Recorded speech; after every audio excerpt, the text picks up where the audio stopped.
The Dream That Kills, Episode 1. The First Nightmare. 1:32 a.m. The Scream. Lena jolted awake, heart slamming against her ribcage. It wasn't a regular sound, a muffled scream, distant but desperate, as though it had crawled out of her own nightmares. The kind that had a weight to it, a suffocating terror. She froze. The apartment was still. Too still. For a moment, she questioned whether the scream had come from her own mind, a trick of the half-conscious state between sleep and wakefulness. But then, it came again, louder, more frantic, and unmistakably human. Her stomach churned. Someone was in pain. It was coming from next door. Lena shot up, throwing the sheets off her body. Her hands shook as she grabbed her phone, hesitating before dialing the number for the building's security. But as she moved to press the call button, she heard something. Movement, footsteps, soft but deliberate. It sounded like someone was dragging themselves down the hall. Her blood ran cold. Lena stood motionless, straining her ears. The hallway outside her apartment was pitch black, the only light coming from the faint glow beneath the doorframe. Her neighbor, Greg, a man in his mid-30s, was supposed to be home tonight, but the sound wasn't like his normal pacing. This was something heavier, something wrong. She swallowed hard, trying to ignore the gnawing sense that she should stay far away from the door. Another movement, closer now. It stopped. Then, a thud, a heavy crash, followed by absolute silence. The air felt too thick. Her head was spinning. Was Greg unconscious? Had he hurt himself? Her hand hovered over the door handle, heart racing. Don't open it. The voice in her mind screamed at her, but before she could back away, she heard something far worse. A scraping sound, a dragging. And then, a voice. Lena. Her breath hitched. The voice wasn't Greg's. It was someone else's. Someone pleading, desperate, weak. Help me. She didn't move, couldn't move. Her chest felt tight like the room was closing in on her. A small sob escaped her throat. What was happening? Then, the door rattled. Someone was trying to get in. Lena stumbled back, pressing herself against the wall as her mind raced through every possible scenario.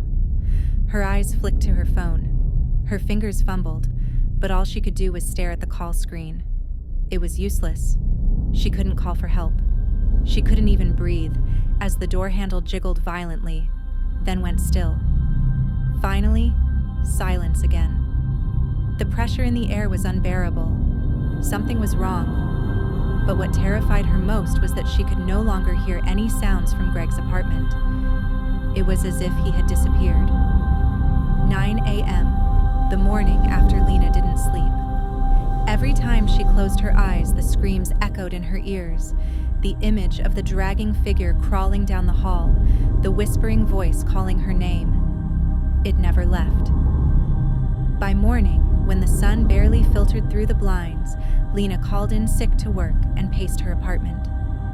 She couldn't shake the unease gnawing at her, the feeling that something had happened last night. Something she wasn't meant to understand. At 9 a.m., she ventured down the hall, her heart pounding with each step. She hesitated in front of Greg's door, the same one she had heard the sounds behind. Her fingers hovered over the doorknob, unsure whether to knock or just run. But before she could decide, the door creaked open slowly. It wasn't Greg standing there. It was the landlord, Thomas. His face was pale, his eyes wide and bloodshot. Lena, he said, his voice trembling. There's been an accident. Accident? Lena asked, her voice barely a whisper. We found Greg. His words faltered. He's gone. Lena's pulse quickened. Her throat went dry. She opened her mouth to ask what had happened, but before she could, Thomas quickly added, We think he passed in his sleep. Natural causes? Probably. But Lena knew that wasn't the truth. She started. but the words stuck in her throat. She wanted to tell him about the noises, the dragging, the voice calling her name. But something told her not to. Something told her she shouldn't speak.